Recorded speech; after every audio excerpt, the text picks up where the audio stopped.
Y a continuación invitamos al doctor Roberto Agustín Follari para que realice la conferencia inaugural de este segundo día con su presentación La interdisciplinariedad de la educación hospitalaria. El doctor Roberto Agustín Follari de la Universidad Nacional de Cuyo, Argentina, es doctor en psicología, profesor titular jubilado de epistemología de las ciencias sociales de la Universidad Nacional de Cuyo, en Mendoza, Argentina, profesor de posgrado en universidades de Argentina y otros países de Latinoamérica. Ha dirigido la maestría en docencia universitaria de la Universidad Nacional de la Patagonia y la maestría en estudios latinoamericanos de la Universidad Nacional de Cuyo.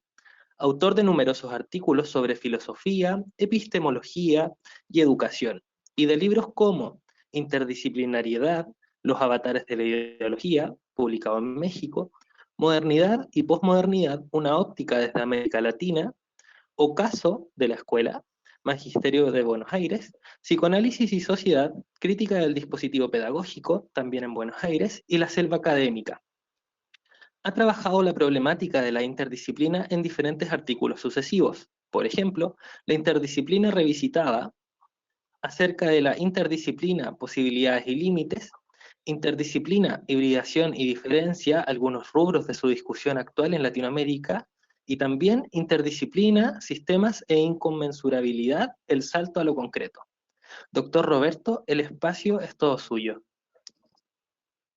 Muchísimas gracias, Aldo. Bueno, buenos días a todos y todas los participantes. Es un gusto entonces estar haciendo esta alocución y ciertamente debo agradecer singularmente al CELEI y también al conjunto de autoridades del evento y de la gente de la Universidad de Barcelona, singularmente el caso de Verónica, para poder llegar a este momento. Bueno, vamos a avanzar entonces hacia el tema, que es cómo funciona, si es que la hay, y algo hay, claro, de interdisciplina en la pedagogía hospitalaria. Vamos a hablar entonces acerca de lo que se relaciona con lo hospitalario y nos toca un tiempo singular. Lo hacemos en momentos de pandemia, en momentos de una pandemia de escala planetaria, como antes de la globalización no se había dado nunca en la historia de la humanidad, de modo que es una situación inédita y epocal, y lo hacemos a su vez en digamos, el choque que ha tenido esta situación del año 2020 tan inesperada, aunque, claro, se la pudo prever en términos sanitarios en parte más de lo que se hizo, pero bueno, como población en general sí nos resultó por completo inesperada, y esto llegó en tiempos de liviandad cultural, de posthistoria, de inmediatez permanente en relación con la estimulación visual y de la fantasía del goce perpetuo. Estas características de lo que se dan llamar sociedad posmodernizada, algunos otros la han llamado sociedad líquida, en fin, las nuevas formas de la subjetividad que en general han dado por ignorar a la falta y al sufrimiento, ¿no? Y ciertamente la pedagogía hospitalaria lidia con situaciones de sufrimiento, ¿no? Situaciones de sufrimiento que se acompaña, que se busca aliviar, dentro de las cuales además se busca encontrar las instancias de juego, de compañía, de afecto e incluso de goce, por supuesto que sí, pero que hay que asumir en lo que tienen de peso en relación al dolor humano, ¿no? Y desde ese punto de vista diría que es hablar de pedagogía hospitalaria es llamar a cierta gravedad y concisión de la palabra en tiempos un tanto proliferantes a veces donde podemos no escuchar suficientemente la resonancia a veces del dolor, ¿no? Bien, se trata entonces de atención a personas que están padeciendo distintos tipos de enfermedades y de hacerlo en lo cognitivo y en lo que se da a llamar afectivo, ¿no? Eh, Esto se puede hacer según el tipo de situación dentro de el domicilio de la persona afectada, se puede hacer en las aulas hospitalarias, que es donde probablemente más se lo haga, se lo debe hacer también en el retorno a las clases habituales por parte de aquellos que hayan pasado por una internación hospitalaria. Es importante este momento del retorno a clase porque no es, como bien ayer se dijo, no es una depositación del quien retorna a su clase habitual, como si, bueno, ya se superó el problema y ahora estamos festivamente de vuelta en nuestro lugar habitual, sino que hay que ver las condiciones de readaptación, hay que ver las fantasías de pérdida de lo que se había, de la atención que se había recibido en la condición hospitalaria, hay que ver cuáles son las formas de recepción que establezcan los compañeros en la clase e incluso eh, las o los docentes, ¿no es cierto? En fin, hay todo un trabajo entonces también en el retorno a las clases, y ciertamente a veces se implicaría el tratamiento o el apoyo en la sala donde está internada la persona, si es que ésta tiene problemas para poder trasladarse hasta el aula hospitalaria. Habitualmente se puede trasladar de diversas maneras, pero no siempre y necesariamente, y en esos casos se debe incluso, siempre y cuando las condiciones, por ejemplo, de la persona o personas que estén en la misma sala lo permitan, etcétera, poder hacer el apoyo incluso en la sala donde esté la persona, ¿no? Acá aparece un punto que quizá hayamos hablado poco, que es el de lo virtual, que se ha puesto absolutamente en vigencia ahora con la pandemia, y que precisamente por esa vía estamos estableciendo hoy este intercambio que permite posibilidades inéditas de estar concurriendo todos en el mismo momento desde distintas latitudes geográficas, eh, pero a la vez que tenemos que evitar cualquier fantasía tecnocrática de reemplazar lo presencial por lo virtual. Y es una fantasía que no pocos funcionarios y algunos futurólogos tienen en mente, algo así como la desaparición de la relación corpórea y física para que la mayoría de las relaciones sean virtuales. Yo estoy a años luz de esa posición, creo que ciertamente lo presencial es irreemplazable desde el punto de vista afectivo, desde el punto de vista de la amistad, la constitución de la amistad, del amor y de la socialidad cotidiana en las instituciones. Pero dicho esto, es importante que ciertas potencialidades de lo virtual han llegado para quedarse, se podrán seguir usando, y una de ellas, sin duda, es la que permitiría en el trabajo con las personas en situación de enfermedad y de estar hospitalizadas, el poder eh, tener acceso a recreación, el poder tener acceso a ejercicios de aprendizaje, el poder tener acceso a conferencias, en fin, realmente puede ocupar un lugar de mucha importancia en el apoyo en la pedagogía hospitalaria, así que se me hace un, digamos, entiendo que es un que habrá que tener en cuenta, que habrá que, diríamos, de hoy en más, asumir en sus posibilidades sin, insisto, pretender de ninguna manera reemplazar la presencialidad como aspecto central. Dicho esto, entonces hay que apelar en la pedagogía hospitalaria a trabajar sobre dos aspectos principales, uno que es el socioafectivo y otro que es el cognitivo, el de aprendizaje, más, entre comillas, diríamos, propiamente escolar, ¿no? Ambos están ligados también al aspecto motor de las personas, es decir, todo lo que puede tener que ver con sus movimientos, pero se me hace importante plantear que hay que atender a las dos cosas y que son dos cuestiones que están, o niveles, por darles un nombre, que están relacionados entre sí, pero que no se cubren uno por el otro, sino que son diferenciables, eh, y que hay una especie de prioridad de la cuestión de la subjetividad, de la cuestión de la afectividad.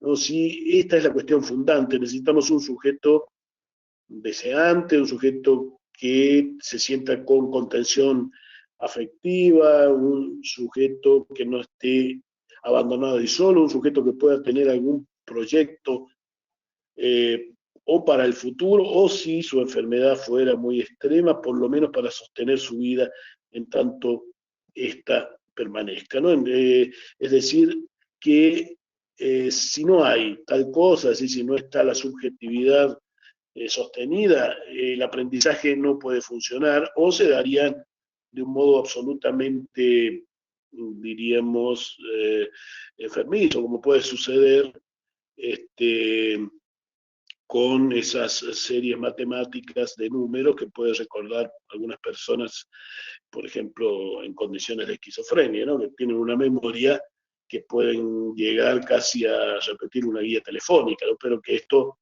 no significa, por supuesto, ningún rasgo de salud.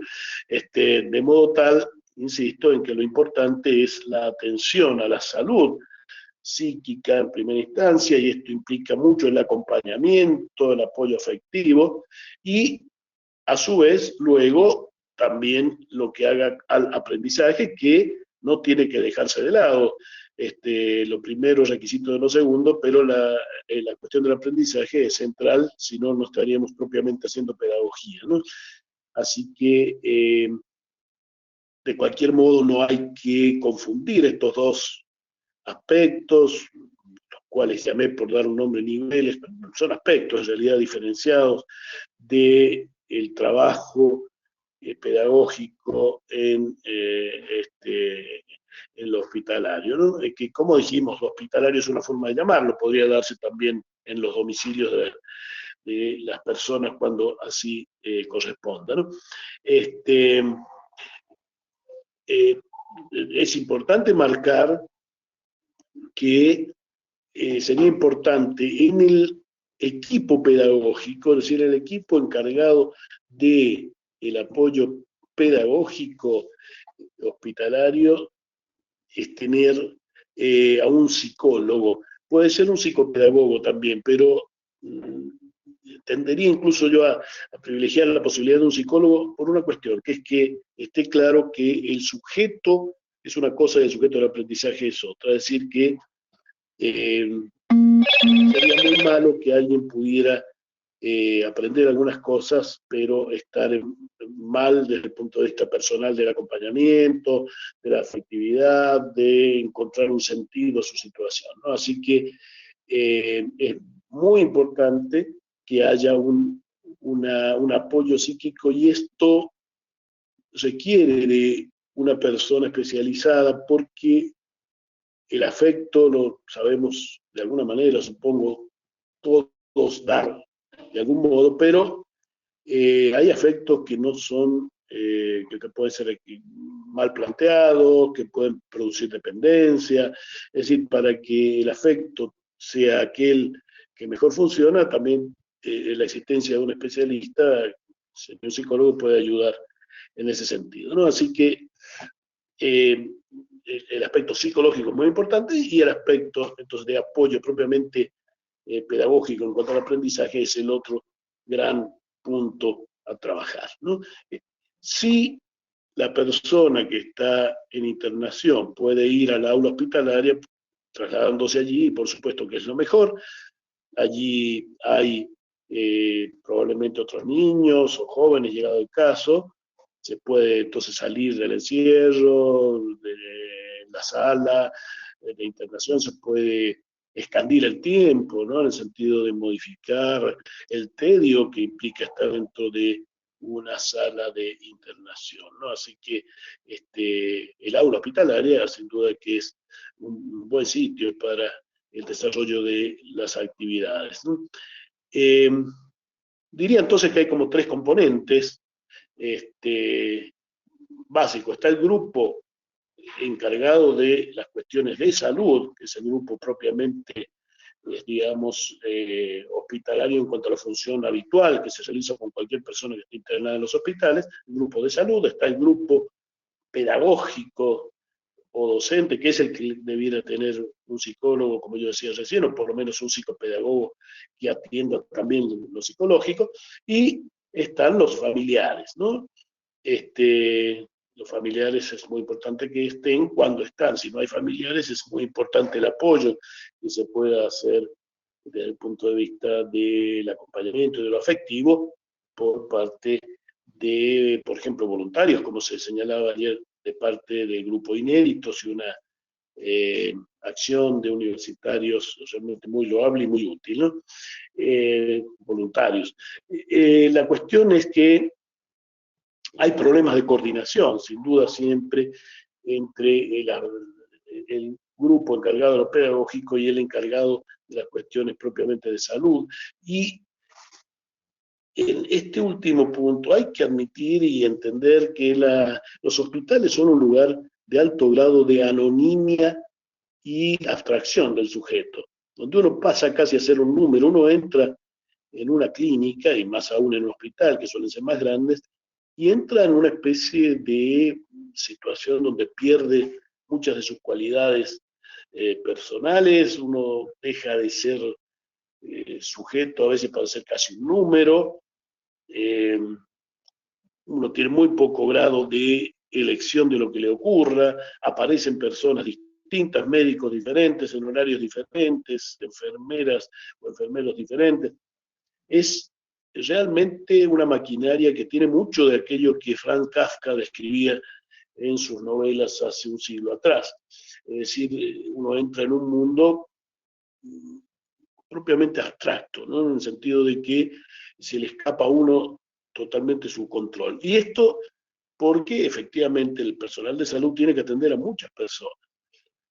Es decir, ayer se insistía con toda razón en la necesidad de atender a la singularidad de cada uno y cada una, pero ¿cómo se va a atender la singularidad cuando yo estoy atendiendo 50 pacientes a la vez? Luego de un rato ya no recuerdo bien quién es quién, y además el agotamiento que implicaría heterogeneizar suficientemente los casos es tan grande que luego de un rato ya no podría seguir trabajando. Entonces aquí hay un problema institucional importante.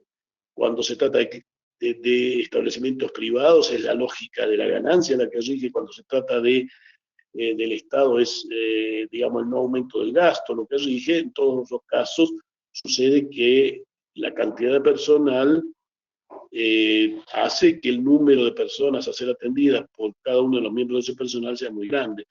Si se pagara a más personal, claro, esto podría atender mejor. Claro que eso implica condiciones presupuestales que el mundo mercantil y el mundo del capital habitualmente no quieren atender. Pero bueno, eso hay que tenerlo en cuenta. Sabida esta circunstancia, se necesita alguien, por lo menos una persona pertinente, con poder de decisión, dentro de aquellos que conocen de salud y que conocen la condición de salud de la persona con la cual se está trabajando en pedagogía hospitalaria, para que sea el nexo sistemático en cuanto a información entre el sector salud y el sector propiamente pedagógico, ¿no? Por supuesto, como ya dijimos, fundamental la familia para sostener el ánimo y la motivación de la persona que está internada y conocer mejor a su historia personal y escolar, ¿no? El grupo de salud será el que le explicará entonces al pedagógico las dolencias, sus efectos y sus posibles consecuencias, por lo menos en lo que se sabe desde lo médico, sobre el aprendizaje, ¿no? Sabemos que estamos entonces ante sujetos que pueden tener estancias breves hospitalarias, En ese caso se trata de no perder lo que se está haciendo en la escuela, es decir, de no volver a la escuela con 2, 3, 4 semanas perdidas y ya perder el año o quedar muy fuera de lo que se está trabajando. Hay que cubrir en esos casos, digamos, el aprendizaje básico de lo que se está haciendo en la clase a la cual habitualmente iba este chico o chica. Y también están las enfermedades crónicas y las enfermedades poco frecuentes, como ayer se habló, donde bueno, hay personas que prácticamente viven en el hospital años y años. En estos casos se trata entonces de que el conjunto de su formación eh, educativa, por lo menos en lo que hace al símil de lo escolar, se hace dentro de el aula hospitalaria, dentro de la condición del hospital, y habrá allí entonces que cubrir largos periodos de una manera que es muy distinta a los casos de las estancias breves, ¿no? Ahora bien, entonces, esta relación entre lo que sería el equipo de salud, por un lado, el que hace la pedagogía hospitalaria, por otro, desde el punto de vista pedagógico, digamos, y la familia, configuran una condición interdisciplinaria. La respuesta es no, digamos, no, porque en primer lugar, la relación con los familiares es una relación de diálogo, no de integración de saberes, sino de diálogo mutuo. Los familiares poseen una doble condición. Por un lado, ellos tienen derecho a tener sus propias convicciones y sus propias demandas, y hay cuestiones de decisión en relación a su vez con la persona que está internada, cuando ésta no pudiera decidir por sí misma. Cuando ésta puede decidir por sí misma, la decisión es suya, pero los familiares sin duda que son un entorno importante de esa decisión. Bueno, en ese tipo de cosas, en ciertas cuestiones del pudor, de las creencias, bueno, son decisivas y son inalienables, digamos, de la persona internada, y generalmente también de su familia. Puede haber rupturas entre uno y otro, pero habitualmente si la familia está presente es porque hay una buena relación con la persona que tiene la dolencia, ¿no? Eh, pero allí los saberes, digamos, cotidianos que maneja la familia, donde podría haber eventualmente profesionales, pero no están allí como profesionales, están como familiares, ¿no es cierto?, de la persona internada.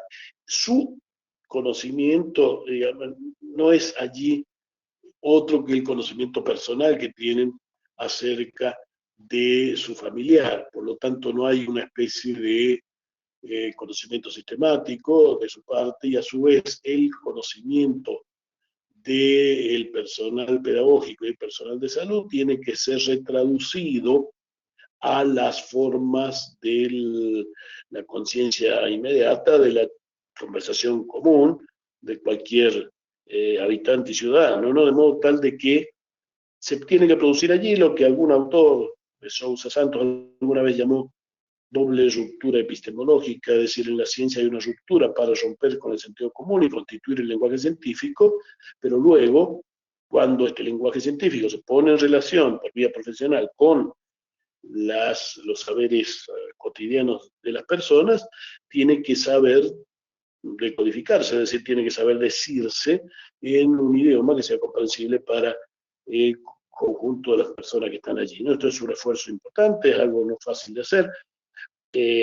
Así que, pero en esto sí quiero marcar, no hay ninguna cuestión de dignidades diferenciadas. De lo que hay son condiciones, en todo caso técnicas, de algunos saberes con base científica y otros que no tienen por qué tenerla, pero ciertamente las prioridades tienen que ver con la argumentación y con el derecho. De cualquier modo, sí hay que entender que en algunos casos consenso, ¿no? Que todas estas situaciones tienen márgenes de conflictividad posible y a veces sin duda real, y que puede llegar a ser agudo en casos muy extremos, ¿no?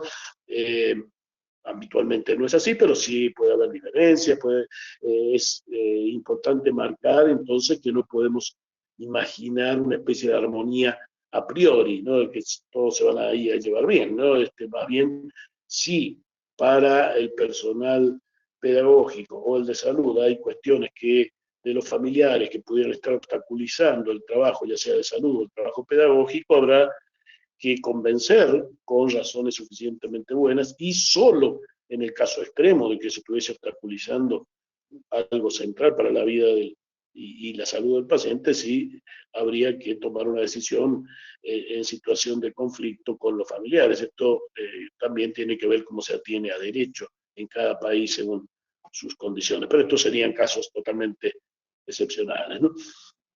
En todo caso, este equipo práctico, lo que realiza la pedagogía hospitalaria, podrá ser multidisciplinar, porque hay gente de diversas especialidades en el grupo de salud y en el grupo de pedagogía, pero no es interdisciplinar, pero lo interdisciplinar exige integración de contenidos, integración de conocimientos, y acá no hay integración, lo que hay es ir juntos, digamos, practicar hacer prácticas donde se, diríamos, conjuntan algunas acciones pero y coordinan, pero de ninguna manera se integran en una especie de concepción en común, ¿no? No hay tiempo, además, para poder hacer una integración de los mutuos saberes. Son prácticas profesionales que, como ya dijimos, en el hospital trabajan sobre muchísimas personas, el personal de salud y realmente no dispone habitualmente de tiempo para coordinaciones previas, mucho menos para discutir acerca de presupuestos conceptuales, ¿no? Lamentablemente, digo, ojalá si fuera, pero rara vez es así, ¿no? De modo que tenemos allí coordinación, tenemos comunicación, en el mejor de los casos tiene que haber comunicación, pero alguna vez hasta también podría no haberla, pero sin ninguna pretensión de integración de saberes.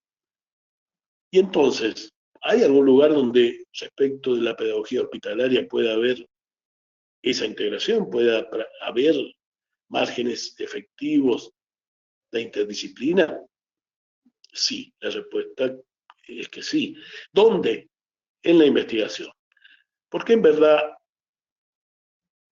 para que haya prácticas profesionales que actúen con conocimientos integrados y para que haya incluso formación de recursos humanos, es decir, docencia, que trabaje interdisciplinarmente, tiene antes que haber investigación interdisciplinar, porque es en el plano de la investigación, en el plano de la indagación y la discusión conceptual, donde se produce la integración de conocimientos. Es el espacio, porque ahí sí hay tiempo y ahí sí esa es una condición para poder avanzar, esa integración, ¿no?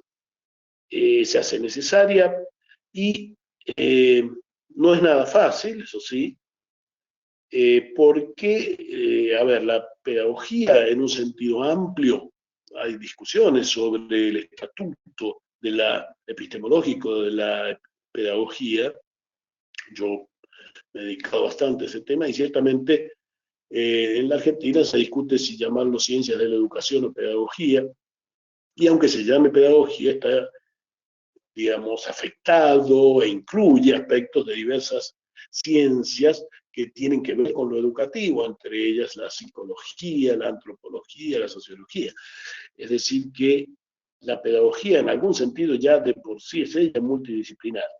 Y las ciencias de la salud, ciertamente, su nombre lo dice, son ciencias, incluso la medicina, que por cierto no es la ciencia de la salud, es una, con una función importante y a veces prioritaria, pero de ningún modo la única. Hay una sociología de la salud que tiene mucho que decir sobre las condiciones de salud, toda la epidemiología, en la cual hoy estamos tan familiarizados, tiene que ver con estadísticas, tiene que ver con cuestiones sociales, que para nada son solo las de la medicina en sentido más clásico, pero aún la medicina es también una disciplina que se configura como una serie de saberes científicos, por ejemplo, la fisiología, la biología, y que luego se aplican a un campo como es el de la salud humana, eh, diríamos, integrando aspectos de estas ciencias previas, ¿no? De modo tal de que, parecido a la ingeniería, la medicina es un espacio de conjunción profesional de disciplinas científicas que no son una sola, ¿no? Lo cierto es que, además, en la salud se implica lo social, se implica lo psíquico y no solo lo corporal, así que se requiere equipos, ¿no? Equipos interdisciplinarios de investigación, donde estén incluidas las distintas disciplinas que vienen a cuento, y se requiere tiempo. Esto es algo importantísimo para cualquier investigación interdisciplinar. Se requiere tiempo para poder avanzar en la constitución de backgrounds en común, de categorías en común, de lenguajes compartidos. Ustedes saben que un lenguaje es una cierta forma de clasificar el mundo, un lenguaje es una cierta forma de significar la realidad. Por lo tanto, es muy importante el poder llegar a establecer ciertos lenguajes en común. Ustedes saben que cada disciplina, incluso a veces cada teoría al interior de una disciplina, configura lenguajes por lo menos parcialmente específicos, en algunos casos claramente y definitivamente diferentes de otros, con lo cual se hace necesario esa integración que no es nada simple y que requiere tiempo. Tendríamos en los equipos que van a investigar sobre pedagogía hospitalaria, por supuesto, pedagogos, por supuesto, algunos de quienes ejercen en estado práctico, ¿no es cierto?, como docentes, por ejemplo, la pedagogía hospitalaria. Tiene que haber psicólogos, tiene que haber un sociólogo de las instituciones para pensar estas cosas como la realidad abstracta del hospital. Tiene que haber antropólogos para la cuestión de las etnias, los idiomas, etcétera. Tiene que haber, por supuesto, ya lo dijimos, el pedagogo, tiene que haber un psicólogo del aprendizaje, no solo un psicólogo que sí lo tiene que haber más en general. Tiene que haber médicos, claro, tiene que haber auxiliares de salud, representantes de los mismos. O sea que tenemos un equipo variado. Y en esta, la relación entre ellos no se da como suele imaginarse. Esto voy a hacerlo muy pronto, pues muy brevemente, ya estoy hacia el final de la ponencia, pero es todo un tema epistemológico, el que no hay una continuidad entre los objetos de las diferentes disciplinas. Es decir, que no es que uno junta sociología con psicología y esta con la antropología y forma un mapa perfecto donde los límites de uno terminan donde empieza la otra disciplina y tenemos una especie de rompecabezas, digamos. El imaginario de rompecabezas con las disciplinas es completamente erróneo. No tengo acá tiempo para desarrollarlo, pero de ninguna manera es así. Cada disciplina tiene una visión distinta, está en ruptura en la constitución de su objeto con las otras, o se da y se da, mejor, no o se da, sino y se da entre las distintas disciplinas, lo que Thomas Kuhn, el gran filósofo de la ciencia que trabajó en la cuestión de las revoluciones científicas, lo que él llamó inconmensurabilidad en el capítulo 10 de aquel libro, y que luego matizó en un trabajo 30 años posterior, año 1990, 89, pero que no dejó de lado la idea de que entre dos teorías distintas de la misma ciencia no se entienden. Al comienzo decía que no se entienden nada entre sí, y al final de su obra dijo se entienden, pero de manera defectuosa. Es decir, dos teorías distintas o lenguajes distintos son intraducibles en un sentido estricto entre sí, y esto hace que el entendimiento mutuo sea dificultoso. Por lo tanto, la interdisciplina y la integración de conocimientos no se postula como algo automático ni fácil. Es una construcción, no es una simple conjunción. No, es una construcción que se hace para ir superando lo más ríspido de las inconmensurabilidades, ¿no? Y digo esto entonces que es trabajoso, ¿no? Babel, la Torre de Babel no es una fiesta, ¿no? Es un lugar de perplejidades, dificultades, desentendimientos. Es decir, no entendemos qué dice el otro de otra disciplina. Hay que aprender a escucharlo y aprender a que nos explique él haga hermenéutica, digamos, ¿no? Interpretación de qué es lo que nos está diciendo, ¿no? Esto quizás se podría superar si se apela a la teoría de sistemas, qué es lo que se hace cuando se habla en términos de teoría de la complejidad, de Morán, que es muy común para pensar problemas del mundo práctico, decir, bueno, investiguemos haciendo que todos quedemos bajo la idea de las teorías de la complejidad, pero yo he escrito sobre este tema porque, digamos, es una solución, pero también es un problema, porque implicaría cierta reducción de las singularidades de cada una de las teorías que está en juego, y los profesionales que están allí pueden desconocer esa teoría de la complejidad, o si la conocen pueden no compartirla. Hacer que todos compartan una misma teoría, a priori, es sumamente difícil, y si finalmente por una convención se decide acordar en la teoría, bueno, hay que renunciar a muchas de las cosas que se trae previamente para poder sostenerse en esa posición. Así que no es nada fácil esa apelación a una especie de conjunción teórica. Lo cierto es que entonces, bueno, hay que trabajar ya desde el punto de vista interdisciplinar determinadas cuestiones que son importantes para la pedagogía hospitalaria. No deberá establecerse cuánto se conviene avanzar en lo cognitivo en determinadas situaciones y de determinado tipo de dolencias, qué áreas temáticas son las más importantes de sostener cuando haya limitaciones en cuanto a lo que se puede recibir y trabajar por parte de la persona que está en internación. Hay que ver qué hacer con las diferentes edades de las personas que están siendo trabajadas, ¿no es cierto?, a partir de los programas de pedagogía hospitalaria. Hay que ver los tipos de enfermedad diferencial y cómo estos establecen modos distintos de ejercicio de la parte propiamente pedagógica el aprendizaje, y también de la cuestión de los afectos, de las cercanías desde el punto de vista de la contención, etcétera, ¿no? Hay que ver cómo se trabaja entonces en relación a esto que habíamos dicho de los diferentes tiempos de internación de las personas. Hay que trabajar cómo manejarse, esto es importantísimo hoy en esta especie de explosión que siempre en parte la hubo, pero hoy es mucho más evidente con las migraciones de la multiculturalidad, la atención diferente a las etnias, la atención cuando hay cuestión de idiomas, cómo se hace cuando no se conoce bien el idioma del lugar por parte de la persona que está internada, la cuestión de las religiones, y los principios que establecen en cuanto al modo de tratamiento, en cuanto a la afectividad, en cuanto a la posibilidad de sentirse invadidos por la cuestión médica y hospitalaria, por supuesto, todo lo que haga al género, que por cierto es hoy todo un tema muy decisivo desde el punto de vista cultural. Bueno, todo esto se puede investigar y se debe investigar, porque la única forma de que llegue predigerido, en el mejor sentido, a los equipos que están trabajando es que se discuta la investigación. Si se hace esa discusión en la investigación, llega ya como un contenido que es aprendido y puesto en función práctica. Ahora, si no se tiene este contenido, hay que hacer improvisando y lo que se pueda. Y con esto termino.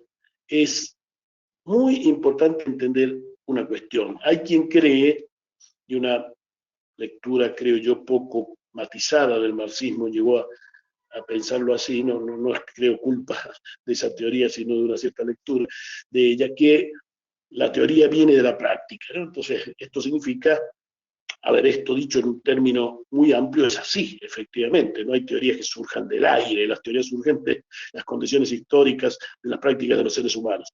Pero esto no significa que yo teorizo simplemente porque me pongo a mirar por la ventana, digamos, porque hago una actividad profesional y de ahí me sale la teoría. No, toda la obra, por ejemplo, de Gastón Bachelard expresa y muestra muy bien cómo la teoría es un trabajo de lo racional, sistemático, que no es automático, que no proviene directamente de la práctica, aunque ésta pueda dar condiciones para que la teoría pudiera luego aparecer. La función de construcción de teoría es una función que no es para nada automática desde la práctica, y esto significa lo siguiente, que si nosotros tenemos buenas condiciones conceptuales, es muy previas y tenemos las previsiones hechas, las prácticas van a ser exitosas en relación a esos criterios.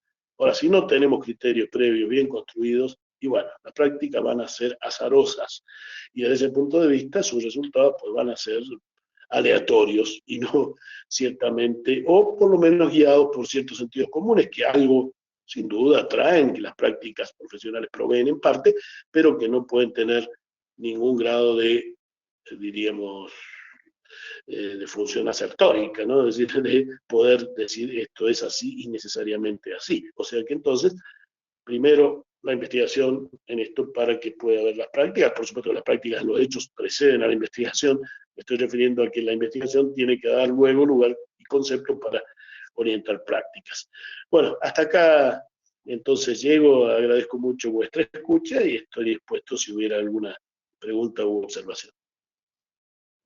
Muchas gracias, doctor Follari, por su excelente presentación.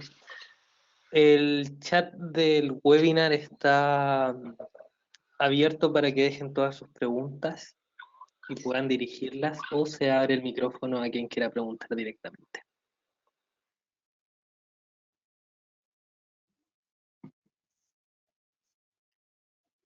No, de manera directa con micrófono no está habilitado, simplemente tienen que hacerlo a través del chat. Perfecto, perfecto. Entonces escriban en el chat todas sus preguntas para el doctor Follari. Se agradecen las preguntas y comentarios.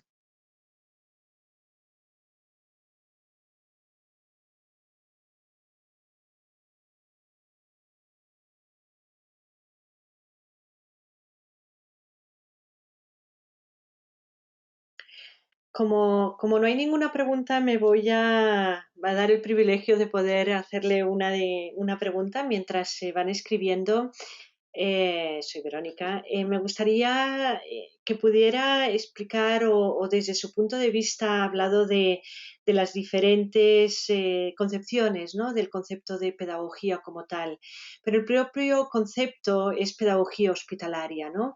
¿Hasta qué punto realmente, porque muchas de las discusiones, y yo creo que con eso y de manera acertada ha puesto educación hospitalaria y no pedagogía hospitalaria, pero ¿cómo distinguiría o cuál es su pensamiento respecto a esa idiosincrasia que tenemos, que la pedagogía hospitalaria está pensada para el pedagogo hospitalario y que al final no es el pedagogo el que lo hace, sino finalmente es el maestro, ¿no? Y en esta nueva amplitud que tenemos en la actualidad de que una cosa es trabajar, que el maestro trabaje en pedagogía hospitalaria o que trabajemos los elementos de salud desde las bases de la pedagogía hospitalaria. Si pudiera ampliarlo desde este punto de vista, desde el concepto pedagogía como tal.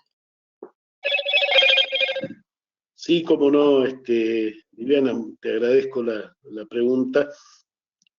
Tengo la impresión de que se da esto que yo decía al final de la exposición, ¿no? La investigación la tienen que hacer pedagogos. Puede haber, claro, maestro que esté presente para determinadas discusiones, para que nos dé ciertos datos, pero el investigador es el pedagogo, no tiene por qué serlo el maestro que está haciendo la operación docente, pero sí tiene que haber un proceso de transmisión, ¿no? Entre los pedagogos, digamos, los que hacen el equipo interdisciplinar de pedagogía hospitalaria y el docente, ¿no? Si no la hay, si no hay, yo creo que esto valdría la pena que fuera alguna vez físico, que fuera directamente, que hubiera alguna conexión. Por supuesto que puede leer un libro donde lea lo que se ha investigado y lo lea el docente, pero me parece que hay que asegurar esa conexión. Y dado que el universo de docentes dedicados a pedagogía hospitalaria no es tan grande como el de los docentes comunes y habituales del conjunto de las escuelas. Es un número que yo creo que sí se puede tipificar y limitar. Creo que eso se puede hacer, de modo tal de que efectivamente es el maestro y no el pedagogo el que hace la práctica, pero el pedagogo puede tener algún contacto que ayude a la configuración formativa y a la, yo diría, comunicación y acercamiento de información, etcétera, para el maestro, porque de lo contrario es cierto que corremos el riesgo de investigar por un lado y que el quehacer se haga por otro con absoluta independencia mutua, y esto sería prácticamente estar perdiendo el tiempo, ¿no? De la investigación, o sea, que ésta sea incapaz de relacionarse efectivamente con las prácticas hospitalarias, ¿no? Ojalá te haya respondido, Verónica. Sí, muchísimas gracias. Sí, sí, estoy totalmente de acuerdo, ¿no? Pero es un debate importante que debemos retomar y creo que la pedagogía hospitalaria, de hecho, se lo merece y lo debe hacer. Uh-huh. Muy bien, miren, acá Clarina Monsalve comentó, tengo una consulta en cuanto a la visión de interdisciplinario. ¿Cómo ve usted la integración de los saberes en el campo interdisciplinario como una integración que desborda las geografías teóricas, desde donde se alimentan las prácticas, o como una traducción para poder trabajar con ciertos niveles de coherencia entre los profesionales? A su vez sigue, es decir, lo interdisciplinar incluye la construcción de nuevas simbolizaciones o solo la comprensión de lenguajes de cada teoría para poder interactuar. Eh, a ver si he entendido bien. No, se trata de establecer esta comprensión entre las teorías, pero para no solo para interactuar, sino para integrar. ¿No? No se trata de integrar todo lo que tienen en esta disciplina, se trata de integrar aquello que viene a cuento respecto de una temática determinada, como es, por ejemplo, bueno, cómo funcionan las limitaciones por principios religiosos en algunas de las prácticas de pedagogía hospitalaria frente a, no sé, por ejemplo, la inmigración musulmana, ¿no? Eh, Eso puede ser todo un tema, ¿no? Es bueno tener allí los testimonios de los que hacen directamente, están en el trabajo con los, ¿no es cierto?, con las personas que están hospitalizadas, pero la cuestión de investigación, estas personas se les puede preguntar, son los que dan datos, pero la investigación conceptual es producida por los investigadores como tales y implica sí, una integración de saberes que luego, cuando ya está provista desde la investigación, se despliega en las prácticas profesionales. Pero las prácticas profesionales yo entiendo, esto es un tema discutible, por supuesto, pero en lo que he estudiado de interdisciplina, que es un tema que ha atravesado mi vida profesional desde hace muchos años, hay que hacer la integración de saberes en el plano de la investigación, porque las prácticas profesionales no tienen ni tiempo ni es su función hacerla. Entonces, si ya viene predigerida la forma de lo integrado, esa integración se expresa, de hecho, y es recibida por los profesionales que no necesitan hacer un alto grado de coordinación mutua para ya recibir ciertas cuestiones, digamos, de concepción en común que están tomadas de lo que surgió de la investigación. Pero no en cambio que se haga que los profesionales entre ellos hagan un alto grado de coordinación conceptual en común. Esto me parece prácticamente inviable porque generalmente las prácticas profesionales, que así corresponde, son prácticas de servicio, hay que estar realizándolas todo el tiempo y el tiempo de planificación y de conceptualización no puede ser alto allí, solo puede serlo en el proceso de investigación.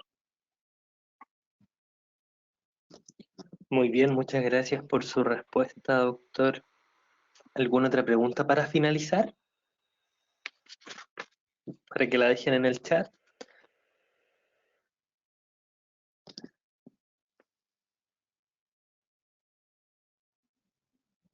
Si no es así, agradecemos enormemente la conferencia inaugural del doctor Follari,